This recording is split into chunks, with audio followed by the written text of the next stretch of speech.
Hi Boca Raton, happy 2018. This is City Councilman Scottsinger coming back at you with the Boca Beat. Let's start off this episode with a call to action. Please tell me what you most want to hear covered in 2018, whether here at the Boca Beat, on social media, on my newsletters, my town hall meetings, or the City Council. We have a whole range of options of different things that we could talk about, and more importantly, of the many things that the city's doing and the many issues going on. But I really want to hear from you. Just take a moment now, add your comment at the bottom, and we'll program that in for the next couple episodes. The whole point of this is to engage with you, the resident, because that's the most important part of my job, and frankly, the most meaningful to me. I want to know what you're interested in so I can best address your concerns and respond to them. I could talk about long-range planning, I could talk about all the improvements, all the city events, but what you have to say matters a lot to me. So let's tell you what's been going on this particular week. Have you been bundled up? We've had record cold throughout the United States, and it's hit us here in Florida too. Unlike 41 years ago where we had some snowflakes in Boca Raton and as far as Miami, there hasn't been snow yet, but you have seen iguanas falling out of trees. They may just be stunned, so don't worry. The weather comes back in a lot of different ways and it affects us, but most importantly, it helps our economy when it's cold up north, more snowbirds flocking down here. We had a whole range of people enjoying the holidays in Boca Raton, and more people are going to be moving here. Some of them may be using the train, because this week Brightline is opening up service. For those of you who don't know, Brightline is the new name of All Aboard Florida, the high-speed train that's going to go from Miami to Orlando. There's no stop in Boca Raton because it's only going through Fort Lauderdale and West Palm on its way up there, but you will hear more train horns. Now, part of the long-range plan for Brightline, which is privately owned, privately funded on their private tracks, was for them to install quiet zones that would prevent the train horns from coming through for both freight and passenger trains. I'll be honest, I was optimistic when they were doing all of this that you would have train horns ceasing as soon as Brightline began. That doesn't look to be the case. Why isn't the city doing more about it? Well, we're doing all we can, frankly. For those of you who watched prior episodes, you know that the regulation of the train is left up to the states and the federal governments. When that train line was put in, it had precedence over all the cities that would ever be created. It was here actually before Boca Raton was here. So we worked with different governmental entities and the owner of the train tracks to have them install quiet zones at millions of dollars of expense. They'll hopefully be open in a few months. What we are doing now, asking Brightline to continue its work and asking our contacts with the federal government to expedite whatever handling they can make of those applications so we can have more quiet. I know the train horns are annoying for us all. I don't like them either. We have to do our best to deal with the rights that someone else has. So let's talk about where the cold and the train intersect. Why are we even here in South Florida, and why did it start in the early 1900s and not the 1950s like some other parts of Florida? Well, it had to do with a chill. In 1895, Julia Tuttle, one of the Miami pioneers, convinced Henry Flagler to continue his train line all the way down as far as Miami and beyond by sending him, during a freeze that hit most of Florida, live orange blossoms and other bouquets of flowers. He saw that the frost hadn't gone this far south and thought, you know what, it might be worthwhile to extend the train tracks. They came back in 1896. Miami was born, the train line came through, and Boca Raton developed much earlier than it might have otherwise developed. So let's be happy for some cold back then. It let our community get to where it is now, going back over 100 years ago.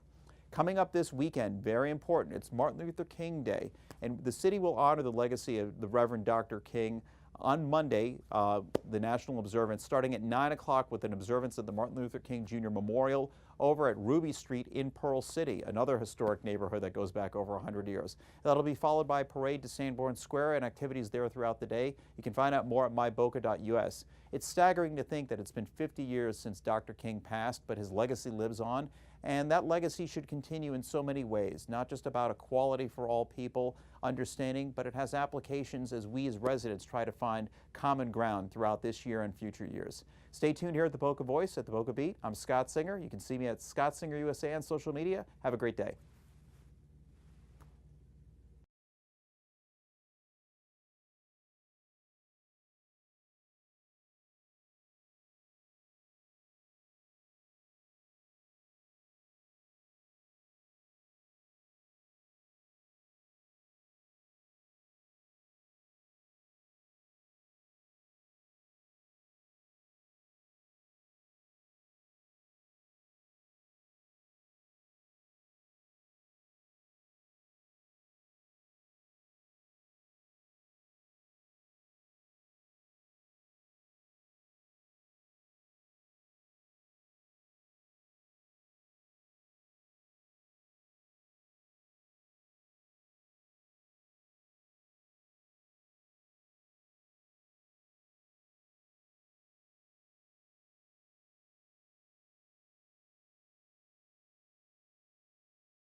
But I had 60.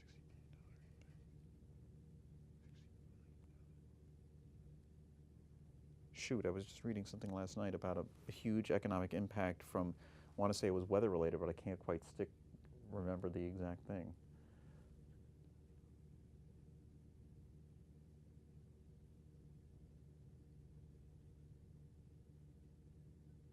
Okay, I got it. It's not really relevant here, but I remembered, so. Whenever you're ready. Hi, Boca Raton. Happy 2018. This is City Councilman Scottsinger back with the Boca Beat. Let's start this off by a call to action. I'd love for you to tell me what you want to hear me talk about in 2018, whether here at the Boca Beat, in social media, in my live town halls, or anywhere else. What matters to me are the issues that matter to you. And in the last few episodes of this Boca Beat, I haven't heard enough from you on that. Can we cut and start it again? I had a couple stumbles. Thanks.